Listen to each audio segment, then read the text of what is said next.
બનાસકાંઠા જિલ્લાના થરાદ ખાતે આજરોજ રાષ્ટ્રીય દલિત અધિકારી મંચના નેજા હેઠળ જન આંદોલન દ્વારા રેફરલ 3 રસ્તા પાસેથી રેલી યોજી નાયબ કલેક્ટર કચેરીએ બહોળી સંખ્યામાં ઉપસ્થિત રહી આવેદનપત્ર પાઠવવામાં આવ્યું હતું।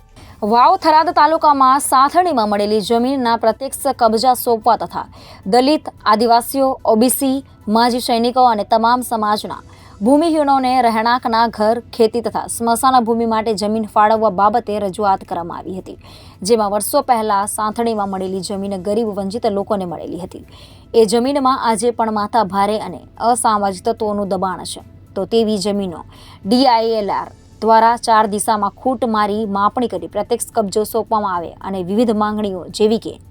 જમીન વિહોણા લોકોને તેમની લાયકાત અનુસાર ખેતીની જમીન આપવામાં આવે, બીજું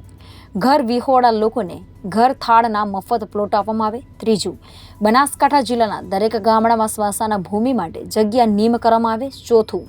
વર્ષ 2015માં રીસર્વેમાં જે લોકોની જમીન માપણીમાં ભૂલો થયેલ છે એ માપણી રદ કરવામાં આવે અને જૂના મહેસૂલી રેકોર્ડ પ્રમાણે જે સ્થિતિમાં જમીન હતી એ સ્થિતિમાં કરવામાં આવે, પાંચમું જે તે વખતે સાથણીમાં મળેલી જમીનના આજના દિવસે પણ માથાભારે લોકોના કબજામાં હોય એ જમીનનો છુટ્ટી કરાવી મૂળ માલિકને પ્રત્યક્ષ કબજો સોંપવામાં આવે। અમારી માંગણી મુદ્દે દુર્લક્ષ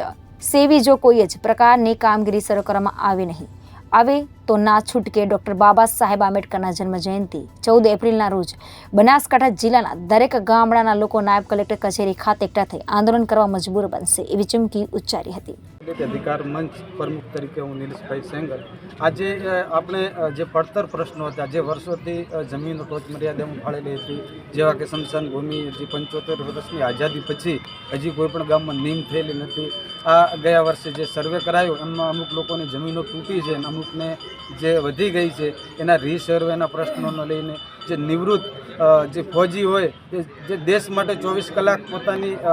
ઘર બહાર છોડી અને દેશ માટે સેવા કરતો હોય એને પણ જમીન ફાળવાય એના મુદ્દા લઈને આજે આપણે એક આવેદનપત્ર આપ્યું છે। અને અમારી પાસે ઘણા બધા ગામોની જમીનો એવી છે કે એના ઉપર જે કાગળ ઉપર કબજો આપવામાં આવ્યો છે, જે મૂળ માલિકને કબજો સોંપવામાં આવ્યો નથી। અત્યારે આપણે આ મીડિયાના માધ્યમથી પ્રાંત સાહેબને પણ એવું કહેવાય કહીએ કે જો 14 એપ્રિલ સુધી આ લોકોને કબજા આપવામાં નહીં આવે તો અમે આનાથી જન આંદોલન મોટા પાયે કરશું। એની જે કોઈ નુકસાન થશે, કોઈ પણ થશે તો તેની જવાબદારી સરકાર શ્રીની રહેશે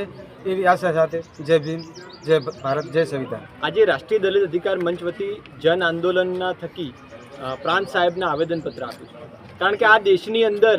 40 વર્ષ ઉપરાંતથી જમીનો SC, ST, OBC અને તમામ ભૂમિહીનોને ફાળવવામાં આવી પણ એના હજી સુધી કબજા નથી મળ્યા। આ દેશની અંદર અદાણી અંબાણીને જ્યારે જમીન આપવાની વાત આવે ત્યારે તંત્ર રોકેટ ગતિએ કામ કરે અને SC, ST, OBCના ભૂમિહીન ખેડૂતોને જ્યારે જમીન આપવાની વાત હોય ત્યારે હજી સુધી તંત્ર ટસનું મસ થતું નથી। એ સંજોગોની અંદર આજે રાષ્ટ્રીય દલિત અધિકાર મંચ વતી અમે આવેદનપત્ર આપ્યું છે। અહીંયા રીસર્વેના જે ક્ષતિઓ થઈ છે એના પ્રશ્નો છે,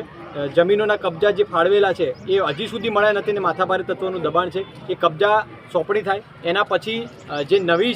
લેન્ડ કચેરી નિમીને નવી જમીન ફાળવણી થાય એના માટેનો પ્રશ્ન છે, એની રજૂઆત કરવામાં આવી છે। અને જો આ રજૂઆતો ધ્યાનમાં લઈ અને કોઈ નિરાકરણ સુખદ રીતે આપવામાં નહીં આવે તો આવનારી 14મી એપ્રિલે અમે આનાથી પણ વધારે સંખ્યામાં મોટું જન આંદોલન કરીશું। Reporter Thanaji Rajput, Janadesh news, Banaskantha.